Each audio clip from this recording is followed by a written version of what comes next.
Ngayon walang synchronization sa laban at ngayon, ayun ang synchronization. Yun ang in-sync. Ayun ang chemistry na meron. Pero Cinderella, pwede kumatak ng isa, babalibag ni Fuse. Ay, Pero ay. mukhang mamamatay siya, napaflicker na lang palayo. Si Hayatos Pasalubong dito, pa! tatalon at makakakuha ng kill sabay sa bunot mula dito kay Flaco. Kaso lang mukhang kulang na sa damage dealer ang Martial Mayhem. Kailangan yata nilang lumayo, pero dun pala sa likuran, meron ng umaatake sa kanila. Si Ivan na naman. Nangyayari at mukhang endable to, QWERTY. Buhay si Mid-GC, pero ang tanong, kaya niya bang dumepensa? Nandyan yung mga bomba, nandun yung Ugi Shadow Kill. Wala. Ay kinakaya nga nilang itay yung mga series sa kanilang ginagalawan. At si Clarence na naman na makikita ni GC sa may bandang gitna. Si Aizo, napilitan na siyang gumamit doon ng Will of Nature, sabay bilhin na lang Immortality.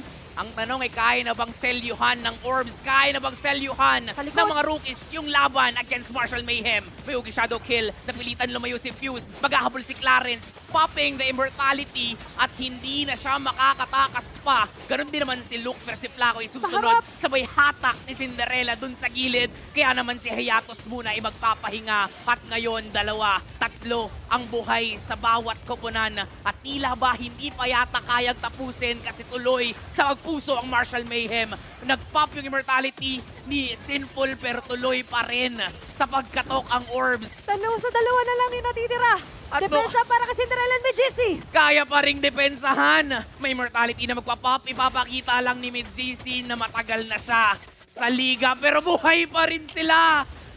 Kaya pa yata ito. Ay, natanggal si Cinderella. One-on-one. Magiging tabla nga ba May parating na minions. Naglalak tower na. Wala na akong pake sa'yo, Mid-GC. Alam kong mata